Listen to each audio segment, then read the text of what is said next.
Yes. Mr. Jobs, you're a bright and influential man. Here it comes. It's sad and clear that on several counts you've discussed, you don't know what you're talking about. I would like, for example, for you to express in clear terms how, say, Java, in any of its incarnations, addresses the ideas embodied in OpenDoc. And when you're finished with that, perhaps you could tell us what you personally have been doing for the last 7 years.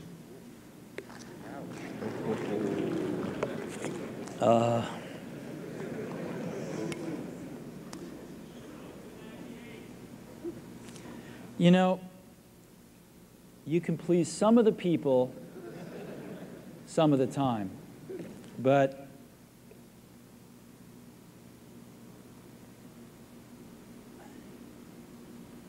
one of the hardest things when you're trying to affect change is that people like this gentleman are right in some areas. I'm sure that there are some things OpenDoc does, probably even more that I'm not familiar with, that nothing else out there does. And I'm sure that you can make some demos, maybe a small commercial app that demonstrates those things.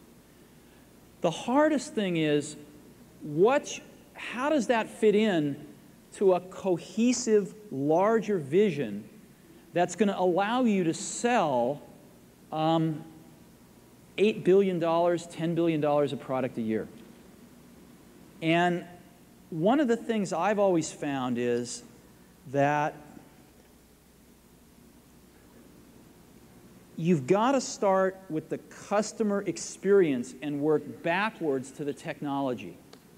You can't start with the technology and try to figure out where you're going to try to sell it. And I've made this mistake probably more than anybody else in this room. And I've got the scar tissue to prove it. And I know that it's the case. And as we have tried to come up with a strategy and a vision for Apple, it started with what incredible benefits can we give to the customer? Where can we take the customer? Not starting with, let's sit down with the engineers and figure out what awesome technology we have, and then how are we going to market that? And I think that's the right path to take. I remember with the LaserWriter, we built the world's first small laser printer, as you know, and there was awesome technology in that box. We had the first Canon cheap laser printing engine in the world, in the United States here at Apple. We had a very wonderful printer controller that we designed. We had Adobe's PostScript software in there. We had AppleTalk in there. Just awesome technology in the box. And I remember seeing the first printout come out of it and just picking it up and looking at it and thinking, you know, we can sell this. Because you don't have to know anything about what's in that box. All we have to do is hold this up and go, do you want this? And if you can remember back to 1984, before laser printers, it was pretty startling to see that. People went, whoa, yes. And that's where Apple's got to get back to. And, you know, I'm sorry that OpenDoc's a casualty along the way, and I readily admit there are many things in life that I don't have the faintest idea what I'm talking about.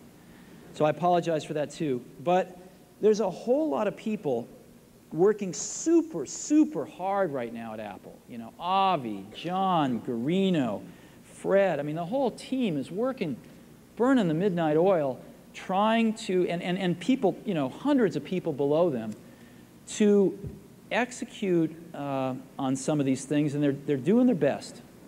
And I think that what we need to do, and some mistakes will be made, by the way. Some mistakes will be made along the way. That's good, because at least some decisions are being made along the way. And we'll find the mistakes, we'll fix them. And I think what we need to do is support that team going through this very important stage as they work their butts off. They're all getting calls, being offered 3 times as much money to go do this, do that, the valley's hot, and none of them are leaving. And I think we need to support them and see them through this and write some damn good applications to support Apple out in the market. That's my own point of view. Mistakes will be made. Some people will be pissed off. Some people will not know what they're talking about. But I think it is so much better than where things were not very long ago. And I think we're going to get there.